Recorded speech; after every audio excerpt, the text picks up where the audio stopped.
What is going on, everybody? Philip here from the Figure Bros, bringing you guys another review. Today we're taking a look at the brand new SH Figuarts Cooler Final Form. Now, if you've been watching a lot of our reviews lately, you guys have known that we are very big and very high on the third-party companies. I think, especially this year alone, SH Figuarts has really dropped the ball. They have made some really bad figures this year. They have not been very good. So my expectations for this figure is actually very low. So I am praying that this is a home run hit for SH Figuarts. I think they actually need it. If this figure flops, then I'm going to be as objective as I can going into it like I do in every review. But if this figure flops, I'm telling you guys right now, SH Figuarts is going to be in a lot of trouble moving forward. It's the biggest reason why third-party companies are making the biggest head wave, because SH Figuarts has just not been making solid figures this year at all. So before we get into this review, if you guys do me the big favor, hit that like button. If you're new, consider hitting that subscribe button. Don't forget to also hit that notification bell so you guys never miss when Jared or I drop a video. With that being said, let's go ahead and get him out of the box and see if this is a stud or dud. All right, now that we got Cooler out of the box, like we always do, let's go ahead and take a look at articulation before we get into the aesthetics of the figure. So articulation, starting off with the head, he can look down. Oh, okay, so he can look down about that much. And this is a problem already too. It kind of just, at least mine is very loose as well, but that's okay. All right, let's try from this side. He can look down about that much. Pretty good there. Right, get his arms out of the way. He can look up about that much. Pretty good. I'm gonna move the camera up just a little bit for you guys. So he doesn't get much movement up, but he sure as hell gets some good movement down. He gets a little bit of attitude. Of course, his little, whatever the heck these pieces are on his head, it's gonna hit his armor plates on the shoulders there. So moving over to the shoulders, by the way, kick out about that much. Bicep cut, double jointed elbows, which are always pretty good. Again, pretty standard for SH Figuarts. Again, these little shoulder plates, they can move a little bit.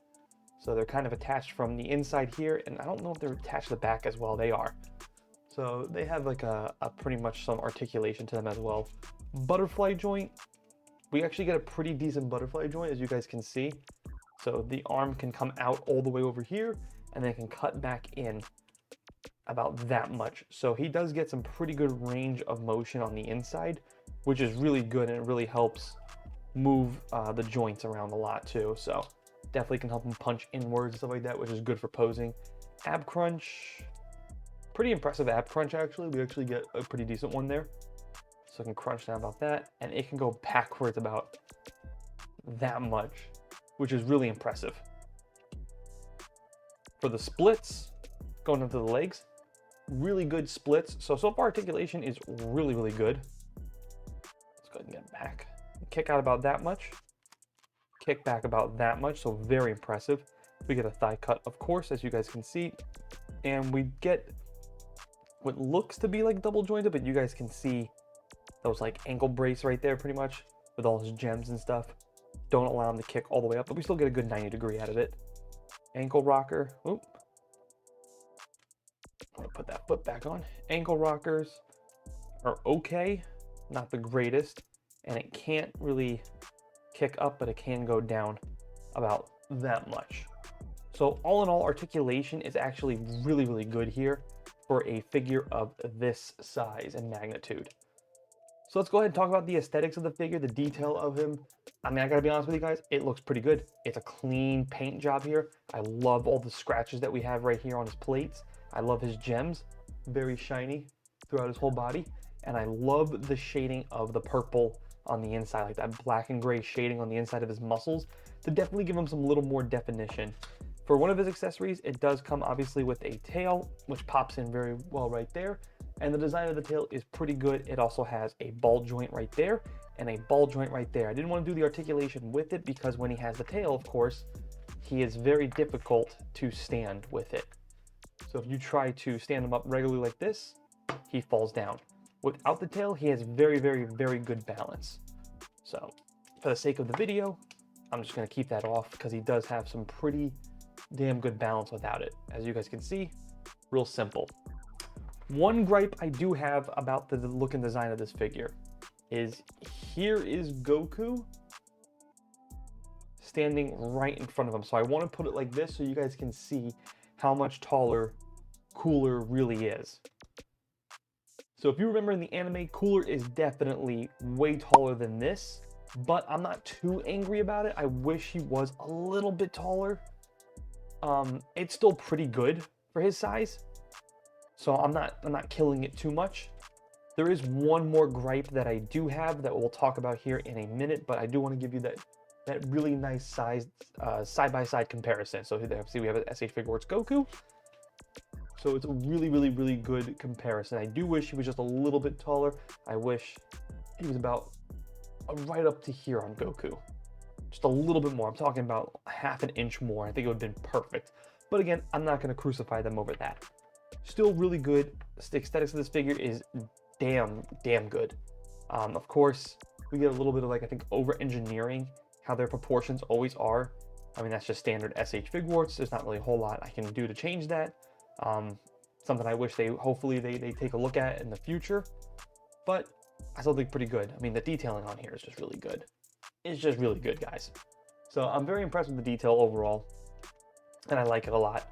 Going over to his accessories, we get a pair of gripping feet, so that's really good. We only get one faceplate. That is a little bit of a misstep, but it's kind of hard to do a faceplate for Cooler since he has his shield guard right here. I would have liked to maybe see like an angry, unmasked face of this one, so that's okay. We do get a pair of these hands, a pair of these hands, and a pair of these ones with a little more curved knuckles. We also get a plate for him to stand on that actually has the 40th anniversary for Dragon Ball, because this is the 40th anniversary. So I said I had one more gripe with the figure, one major gripe, and you probably can already guess what my major gripe is. If you can't, here's my major gripe with this figure. This is a premium Bandai figure. I believe that if you pay from premium Bandai a premium price, you should get a blast effect every single time. I am under the understanding and the belief that you should get a blast effect for every SH Figuarts figure. It doesn't matter what the price is. I don't care for the $35 figure, a $45, a $75, a $95, a $105. I don't care. Every figure from SH Figuarts should come with a blast effect. But if they're not going to do that, at the very least, every figure from premium Bandai should come with a blast effect. I'm going to move them over here. I'm going to put a blast effect right here for you guys. I will put a link down below for this blast effect that you can find over on eBay that I do think will complement this Cooler really, really well. And it's definitely one that I'm going to get. However, it should have came with this figure. That is a big misstep. The final score for this Cooler, I'm going to give him an 8.5. If it came with that blast effect, I would have given this a 9.5 or probably a 10 out of 10. If he was a foot taller, or like, if he was like a half an inch taller, I probably would have given this a 9 out of 10. So it's a really good figure, and I'm very happy with this one. I think SH Figuarts slightly redeemed themselves. I still think this year has been a downward year for them. However, this figure is really good, and it's a top 10 figure for me so far. That's how good this figure really is. It definitely feels like Monster Arts, or the people that work on Monster Arts, kind of worked on this figure. The articulation, the tail, everything. It's really good. The aesthetics of this figure, the paint job, the scratchings all over his armor. It's a very, very good figure, you guys. If you missed out on this pre-order, I'm sorry, because this if you want it now, it's going to cost you. So that's my final score, 8.5 out of 10. Very good figure. Definitely happy with this, and I definitely think as of right now, the way it stands, this is probably going to be a top 10 figure for me. So well done, SH Figuarts, finally making a good figure from Premium Bandai. So that's it for this video. Let me know what you guys' thoughts are down below in the comment section. If you made it this far, please hit that thumbs up button for me. And as always, thanks for watching. Thanks for listening. See you guys next time.